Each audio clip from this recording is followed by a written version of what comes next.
MIDC Neelamnagar भागातील नक्का वस्तीतील रस्त्यांची अत्यंत दयनीय अवस्था आहे। सोलापूर शहरात मागील 10 ते 15 दिवसापासून जोरदार पावसाला सुरुवात झाल्यामुळे या संपूर्ण भागात चिखल व दलदल पसरली आहे। रस्ते दिसणं मुश्किल झालंय। या भागात पावसामुळे सकल भागात पाणी शिरत असल्यानं येथील रहिवाशांना रात्र जागून काढावी लागते। याबाबत आमदार सुभाष देशमुख व प्रभागातील माजी नगरसेविका व त्यांचे पती व्यंकटेश कोंडी यांच्याकडे वारंवार तक्रार करूनही कोणतीच दखल घेत नाही। या भागातील नागरिक नरक-यातना भोगतायत। जिकडे तिकडे चिखल दलदलमुळे डासांचा प्रादुर्भाव वाढलाय। डेंग्यू सदृश आजाराने प्रभागातील नागरिक दवाखान्यात उपचार सुरू आहेत व बहुतांश महिला व लहान मुलांना सर्दी, डोकेदुखी, हिवतापाने आजारी पडलेत। येथील नागरिकांनी जनदर्पण न्यूजशी बोलताना सांगितलं, येथे जवळ असलेल्या नक्का वस्तीतील मूकबधीर शाळा असून तेथे शाळेत जाण्यासाठी विद्यार्थ्यांना चिखलातून वाट काढावी लागते। तेथील विडी कामगार महिलांना कारखान्यात माप देण्यासाठी या चिखलातून वाट काढत जावं लागतं। कोण म्हणतंय सोलापूर स्मार्ट सिटी आहे, म्हणून एकदा आमच्या गल्लीत या, पहा मग कळेल सोलापूर स्मार्ट सिटी आहे। येथील नागरिकांचे असं म्हणणं आहे। आमदार साहेब, आपण निवडून येऊन 5 वर्ष होत आहेत। आपल्या वचननाम्यात रस्ते, ड्रेनेज लाईन, मूलभूत सुविधा देण्याचं वचन दिलं होतं। आता परिस्थिती अशी आली की आमदार साहेब रस्ते देता का, रस्ते व मूलभूत सुविधा देता का अशी विचारण्याची वेळ आली। पहा तेथील नागरिकांचा ऑन द स्पॉट रिपोर्ट। नमस्कार सोलापूरकर, जनदर्पण न्यूज चॅनलमध्ये आपले सहर्ष स्वागत आहे। मी जनदर्पण न्यूज चॅनलचा प्रतिनिधी दयानंद अल्लोळे। आज आपण एक खेडेगावात नव्हे तर चक्क सोलापूर स्मार्ट सिटी म्हणून नावाजलेल्या गजबजलेल्या सोलापूर शहरामध्ये आलेलो आहोत। नक्कावस्ती परिसर येथे आपण आलेलो आहोत। MIDCच्या पुढं नेताजी शाळेसमोरच्या बोळात ही नक्कावस्ती परिसर आहे। तर येथील परिस्थिती एवढं भयानक आहे की माणुसकीला लाजवण्यासारखी आहे। आणि विशेष म्हणलं तर इथे जे कचरा आणि घाण साठलेला आहे, येथून ये जा करणे तर अशक्यच आहे, रोगराईला आमंत्रण देण्यासारखं आहे। आणि विशेष म्हणलं तर आपण पाहत आहात माझ्या मागं सोलापूर जिल्हा निवासी मूकबधीर शाळा आहे। मूकबधीर लोकांसाठी शासनाने किती तरतूद केली आहे, किती मोठं पॅकेज आहे आपण सर्वांना माहीत आहे। पण इथं वास्तविक पाहता मूकबधीर शाळेसाठी काय वास्तविकता आहे हे आपल्याला जनदर्पण न्यूज चॅनल दाखवत आहे। शाळेसमोरच प्रचंड घाणीचं साम्राज्य निर्माण झालेलं आहे। शाळेत विद्यार्थी स्वतःच्या घाणीतून शाळेत येत आहेत। आम्ही शाळेतील लोकांना विचारलं असता त्यांनी म्हणाले आम्ही झोनमध्ये अर्ज दिलेला आहे, साहेबांना येऊन दाखवलेला आहे, पण कोणीसुद्धा दखल घेत नाही। तर असली ती परिस्थिती आहे। तरी शासनाने लवकरात लवकर दखल घेऊन इथं मूकबधीर शाळेचा प्रश्न व येथील नागरिकांच्या समस्या, जीव घेण्यास म्हणावं लागेल खरं तर। कारण पहिल्याच पावसात आम्ही अगोदरसुद्धा एक न्यूज लावलेलं होतं जनदर्पण न्यूज चॅनलमध्ये। पहिल्याच पावसात ड्रेनेज तुडूंब भरलेले असतात आणि आता त्याचा प्रत्येक दुसऱ्या पावसातसुद्धा आलेला आहे। काल पडलेल्या पावसामुळं इथल्यासुद्धा ड्रेनेज तुडुंब भरलेले आहेत।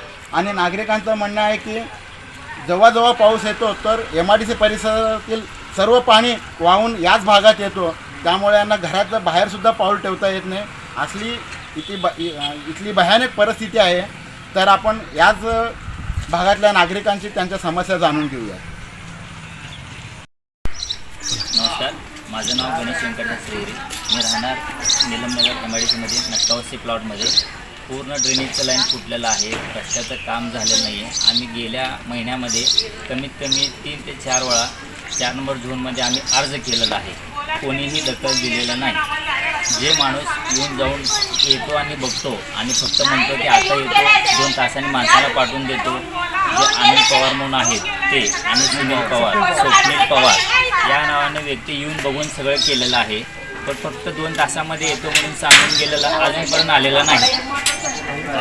आणि दास कंपनीचे जे ड्रेनेज कंपनीचे कॉन्ट्रॅक्टदार घेतलेले आहेत त्यांनीसुद्धा येऊन बघून गेलेलं आहे। पुढच्या वेळेस त्यांनी काय म्हटले की या 2 दिवसात तुमचं काम पूर्णपणे बरं होईल, पूर्ण तुमचं ड्रेनेजचं जे पाणीचं वगैरे आहे ते आम्ही सगळं मोकळं करून देऊ, पण ते माणूससुद्धा आलेला नाही। गेल्या 4 ते 8 दिवसामध्ये पावसाच्या ह्याच्यामुळं पूर्ण रस्त्याचं विल्हेवाट पूर्ण खराब झालं आहे। येता जाता माणूस घसरून पडतो, गाडीवरचे माणसं पडलेले आहेत, शाळेला जायला रस्ता नाही, पूर्ण ड्रेनेजचं पाणी रस्त्यावर उतरलेलं आहे। रस्ता नसल्यामुळे पूर्ण चिखल झालेला आहे। त्यामुळं सगळे ज्येष्ठ नागरिक जे आहेत त्यांना येता जाता फार त्रास होतो।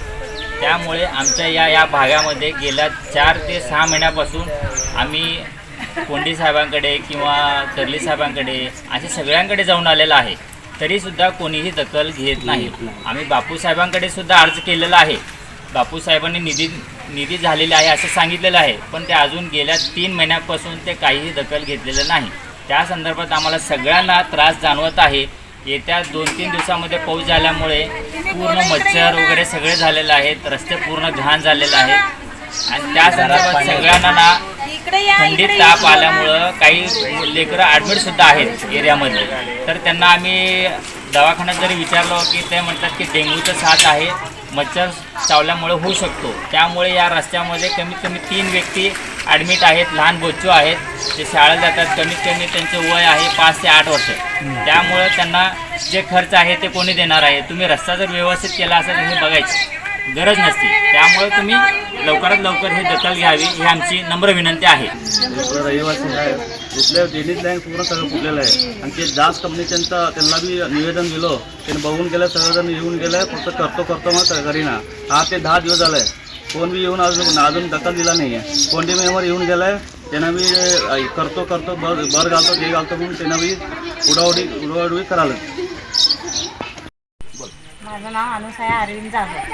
माझ्या घरी सतत पाणी वाहत आहे, ड्रेनिंग फुटलेलं आहे.